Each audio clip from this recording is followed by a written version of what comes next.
नमः शिवाय सभी को।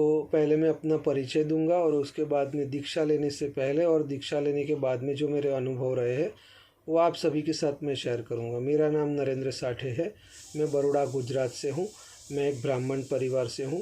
पूजा पाठ, होम हवन, भजन कीर्तन और भगवान के जो श्रृंगार होते हैं वो मैं बचपन से ही देखते आया हूँ। मेरी भगवान में बहुत श्रद्धा है और शिव गुरु के प्रति मेरी बहुत ही लगन है और मैं एक बार जीवन में एक बार उनसे रूबरू होना चाहता हूँ, ऐसी मेरी इच्छा है और बचपन से ही रही है। मेरी खोज भी रही है। बहुत सारे ऐसे महात्मा संत हैं जिनसे मैं मिला हूँ और बहुत सारे ऐसे पंडित हैं उनसे मैं मिला हूँ और एक खोज में यही रहा है कि मैं जान सकूँ कि मैं उन तक कैसे पहुँच सकूँ। और ऐसी खोज में मैं बहुत सारी ऐसे लोगों से मिला हूँ जो बहुत पहाड़ों के ऊपर रहते हैं, कुटिया में रहते हैं और ऐसे संत महात्मा जो बहुत वर्षों से तपस्या कर रहे हैं उनसे मैं मिला हूँ और उनसे जानने की कोशिश की है कि मैं भगवान से कैसे रूबरू हो सकूँ, उनको कैसे पहचान सकूँ, जान सकूँ और उनके पास में कैसे जा सकूँ। और इस खोज के दौरान मैंने बहुत सारी ऐसी चीज़ें जानी है और मेरी बहुत सारी ऐसी किताबें भी मैंने पढ़ी हुई है और उनमें से मैंने कुछ जानने की कोशिश की है कि क्या हो सकता है, कैसे मैं उन तक पहुंच सकता हूं। और इसके लिए मैंने जो महात्मा संतों से मिला, बात किया, उन्होंने मुझे ऐसा बताया कि कुंडलिनी शक्ति होती है, कुंडलिनी शक्ति जागृत होती है, सातों चक्र जागृत होते हैं। उसके बाद में जो कुंडलिनी शक्ति है वो शिव से मिलन करती है। उसके बाद में आपको भगवत दर्शन होते हैं, भगवान स्वयं आपके सामने प्रकट होते हैं और वो आपको दर्शन देते हैं। उसके बाद में बहुत सारी ऐसी क्रियाएं होने लगती है जो सामान्य व्यक्ति के लिए संभव नहीं है और उसके लिए आपको घर बार छोड़ना पड़ेगा, यहाँ आना पड़ेगा, आपको दीक्षा लेनी पड़ेगी और जो संसार है उससे विमुक्त होना पड़ेगा। तो ये सब करने के लिए मेरे घर वालों ने मुझे बहुत समझाया कि ये सब नहीं हो सकता, आप नहीं कर सकते, क्योंकि हमारा परिवार छोटा है और छोटे परिवार में भी कमाने वाले बहुत कम लोग थे और मेरा भाई ही था और पापा की भी तबीयत बराबर ठीक नहीं रहती थी। तो उन्होंने बताया कि आपको भी आगे चल के आपको भी नौकरी करनी पड़ेगी और अपना घर संसार आपको संभालना पड़ेगा। और उस दौरान मेरी शादी भी हुई, मेरे बच्चे भी हुए और उनकी भी जवाबदारी मुझ पे थी, तो मैं ये सब नहीं कर पाया। और आगे इच्छा तो बहुत थी कि मैं कुछ करूं और आगे बढ़ने की भी कोशिश थी और उन दौरान भी मेरी खोजें तो चालू ही थी। मुझे ईश्वर के प्रति उतनी श्रद्धा थी जितनी पहले थी और आज भी है और उनको जानने की, उसको पहचानने की, उनको और उनके रूबरू होने की भी इच्छा भी उतनी ही थी जो पहले थी, वो अभी भी थी और अभी भी रही है। लेकिन मुझे कोई रास्ता नहीं मिल रहा था और आगे जाने का, और मैं ये सब छोड़ के मैं संन्यास नहीं लेना चाहता था। ये सब छोड़ के जो मेरा संसार था, तो मैंने अब बहुत ऐसी कोशिशें की। जो वीडियो बहुत सारे देखे जो यूट्यूब पे चलाते थे, वो बोल रहे थे कि मैं ऐसा कर देंगे, इतने दिन में ये हो जाएगा, उतने दिन में वो हो जाएगा, आप दीक्षा ले लीजिए, मैं ऐसा कर देंगे, वैसा कर देंगे। लेकिन उनमें मुझे कोई सच्चाई नहीं दिखी। सत्यता की मैं खोज कर रहा था कि सत्य क्या है।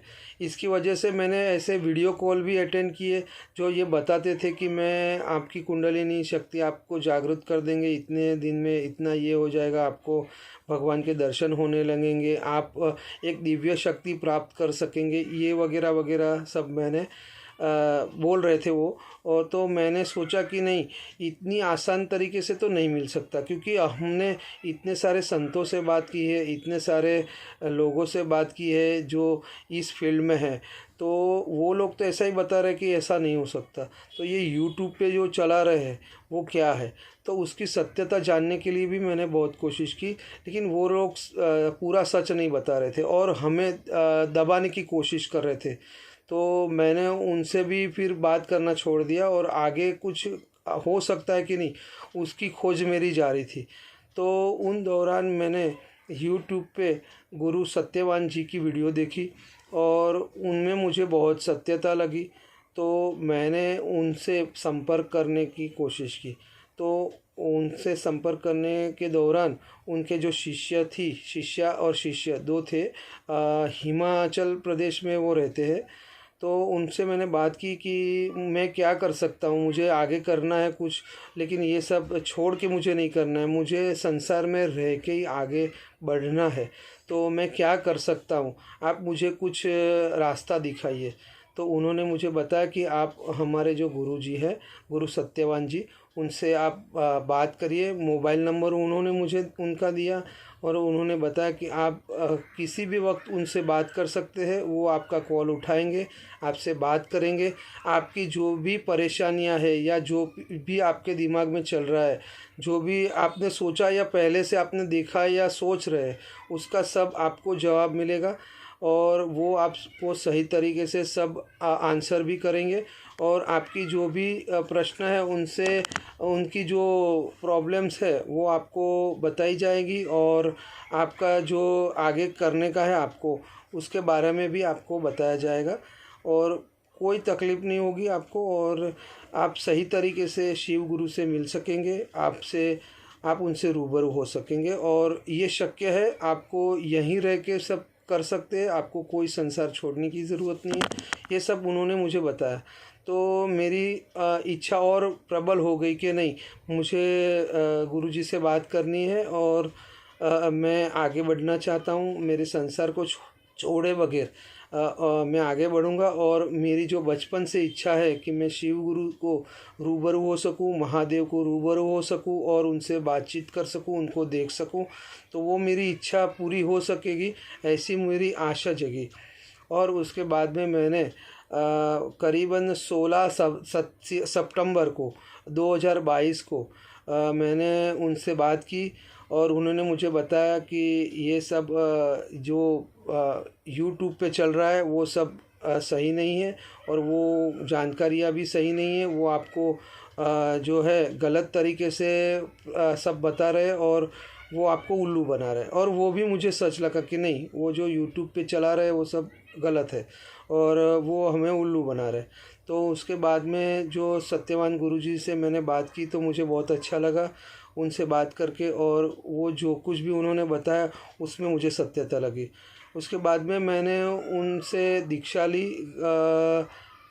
16 सितंबर 2022 को मैंने उनसे दीक्षा ली और दीक्षा लेने के बाद में उन्होंने मुझे सारे नियम और वगैरह बताए। वो नियम में ऐसा कहीं नहीं था कि आपको संसार छोड़ना है या आपको घर संसार में रह के सब कुछ करना है, ऐसा ही उन्होंने मुझे बताया।